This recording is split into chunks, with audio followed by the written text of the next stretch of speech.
नमस्कार, मैं नियाज खान। लाउडस्पीकर से आजान और उसके विरोध में लाउडस्पीकर से हनुमान चालीसा का पाठ। इसके अलावा रामनवमी और हनुमान जयंती के मौके पर देश के कई हिस्सों में हुई हिंसा का मुद्दा फिलहाल देश में गरमाया हुआ है।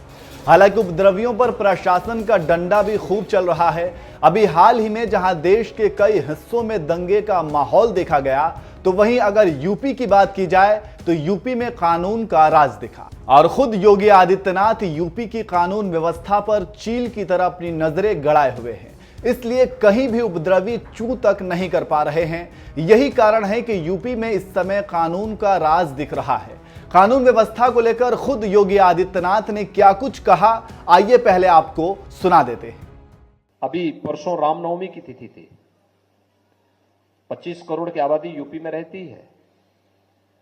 800 स्थानों पे रामनवमी के शोभा यात्रा थी, जुलूस भी थे और साथ साथ इस समय रमजान का महीना चल रहा है, रोजा अफ्तार के भी कार्यक्रम रहे होंगे। कहीं भी कोई तू मैं नहीं हुई। दंगे फसाद की बात तो दूर है। ये उत्तर प्रदेश की विकास की नई सोच को प्रदर्शित कर रहा है कि अब दंगा फसाद के लिए कोई जगह नहीं, अराजकता के लिए, गुंडागिर्दी के लिए, अफवाह के लिए कोई जगह नहीं है। उत्तर प्रदेश ने रामनवमी के अवसर पर मर्यादा पुरुषोत्तम भगवान श्री राम की पावन जयंती के अवसर पर साबित किया है। तो सुना आपने, यूपी में कानून व्यवस्था के साथ कोई भी खेलना चाहेगा तो उसकी जगह जेल की सलाखों के पीछे है। और कानून व्यवस्था को बनाए रखने के लिए योगी आदित्यनाथ ने अफसरों को सख्त आदेश दे दिए हैं कि आने वाले दिनों में हिंदू मुसलमान के बहुत से त्योहार आने वाले हैं।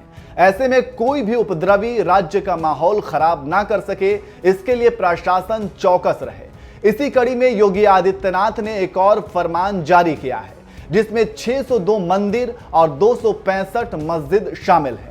सीएम योगी के आदेश के बाद नोएडा में इन दिनों मंदिरों और मस्जिदों को पुलिस ने नोटिस जारी किया है और नोटिस में मंदिरों और मस्जिदों को लेकर जारी निर्देश को पूरी तरह पालन करने को कहा गया है। गौतम बुद्ध नगर पुलिस कमिश्नरेट कार्रवाई शुरू करते हुए 621 मंदिरों में से 602 मंदिरों, 268 में से 265 मस्जिदों और 16 दूसरे धार्मिक जगहों के धर्मगुरुओं और कमेटी को नोटिस जारी किया है। इसे चेतावनी भी दी गई है कि हाईकोर्ट के ध्वनि संबंधित निर्देशों का पालन किया जाए। तेज आवाज में लाउडस्पीकर या डीजे बजाया तो कार्रवाई की जाएगी।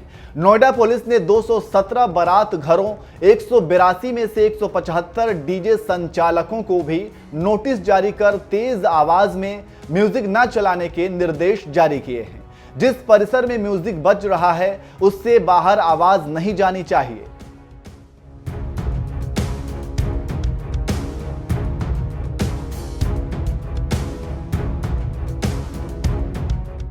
इसके अलावा नोएडा में अब धार्मिक जुलूस या शोभा यात्रा निकालने से पहले एफिडेविट भी देना होगा और अगर ऐसा होता है तो उनके खिलाफ नियमानुसार मुकदमा दर्ज की जाएगी, जिसमें आयोजक यह स्पष्ट करेंगे कि कार्यक्रम में भड़काऊ भाषण या उग्र प्रदर्शन नहीं होगा और अगर ऐसा होता है तो उनके खिलाफ नियमानुसार मुकदमा दर्ज कर कार्रवाई की जाएगी। योगी सरकार की ओर से गाइडलाइन जारी की गई है, जिसमें कहा गया है कि लाउडस्पीकर तो बजा सकते हैं लेकिन उसकी आवाज तेज नहीं होनी चाहिए। यूपी सरकार की गाइडलाइन के मुताबिक माइक और साउंड सिस्टम का इस्तेमाल किया जा सकता है, लेकिन यह सुनिश्चित करना होगा कि साउंड सिस्टम की आवाज धार्मिक परिसर से बाहर ना जाए, दूसरे लोगों को किसी भी तरह की परेशानी ना हो और साथ ही कहा गया है कि नए जगहों पर माइक लगाने की अनुमति ना दी जाए। शोभा यात्रा या धार्मिक जुलूस बिना अनुमति के ना निकाली जाएं। यह भी कहा गया है कि अनुमति देने से पहले आयोजक से शांति सौहार्द कायम रखने के संबंध में शपथ पत्र लिया जाए। अनुमति भी केवल उन्हीं धार्मिक जुलूसों को दिया जाए जो पारंपरिक हों, नए आयोजनों को अनुमति ना दिया जाए। वहीं मुस्लिम धर्मगुरुओं ने भी योगी सरकार के इस फैसले का स्वागत किया है। विपक्ष भी योगी के इस आदेश का स्वागत कर रहा है। थाना अध्यक्ष से लेकर एडीजी तक को 24 घंटे के भीतर अपने अपने क्षेत्र में धर्मगुरुओं, समाज के दूसरे प्रतिष्ठित लोगों के साथ संवाद करने का आदेश दिया है। पुलिस अधिकारियों को अपने क्षेत्र में रहने और रात में वहीं आराम करने को कहा गया है।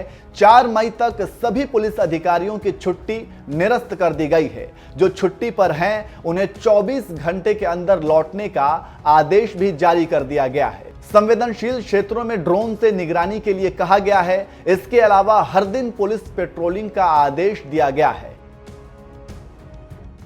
तो इस तरह से योगी आदित्यनाथ कानून व्यवस्था में किसी भी तरह की लापरवाही बर्दाश्त नहीं करना चाहते हैं। योगी के इस फैसले को आप कैसे देखते हैं, कमेंट करके जरूर बताएं।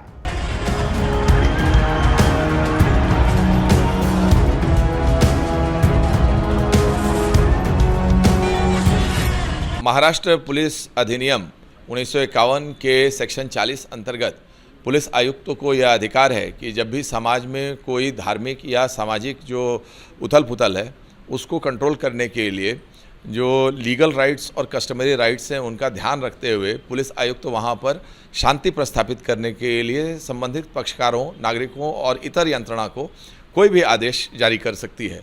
इसके तहत महाराष्ट्र नवनिर्माण सेना ने जो यहाँ पर अर्ज किया था वो, साथ ही में जो मरकज़ जो समाज है उन नासिक की, उन लोगों ने जो मुस्लिम लोगों के तरफ से जो अर्ज किया था वो 18 जुलाई 2005 का माननीय सर्वोच्च न्यायालय का निर्णय महाराष्ट्र शासन के तरफ से अलग अलग समय पर जो ध्वनि प्रदूषण के क्षेत्र में जो शासन निर्णय जारी किए गए हैं वो, और नासिक शहर पुलिस आयुक्तालय की विशेष शाखा ने जो गोपनीय अहवाल सबमिट किया है, इन पांचों चीज़ों को ध्यान में रखते हुए पुलिस आयुक्त ने ऐसा आदेश पारित किया है कि जो मुस्लिम समाज का जो कस्टमरी राइट है अजान पढ़ने का, उसको रिकॉग्नाइज़ किया गया है। और इसके अंतर्गत जो सुबह के 5 बजे का अजान है, दोपहर के 1:15 बजे का, शाम के 5:15 और 6:30 बजे का, और रात के 8:30 बजे का, ऐसे 5 अजान के समय में 15 मिनट पहले और 15 मिनट बाद, और मस्जिद के 100 मीटर के अंतर्गत कोई भी जो है भजन कीर्तन या दूसरे वाद्य बजाने का या फिर हनुमान चालीसा वगैरह का पाठ करने का अधिकार नहीं है। इसके पीछे उद्देश्य ये है कि किसी भी व्यक्ति के अधिकार वहाँ समाप्त होते हैं जहाँ दूसरे व्यक्ति के अधिकार शुरू होते हैं। और भारत के संविधान के अंतर्गत और जो समाज के प्रति जो जवाबदारी है, इसकी हम शपथ लेते हैं और इसके तहत सामाजिक सुव्यवस्था को बरकरार रखने के लिए जो है ये आदेश पारित किया गया है।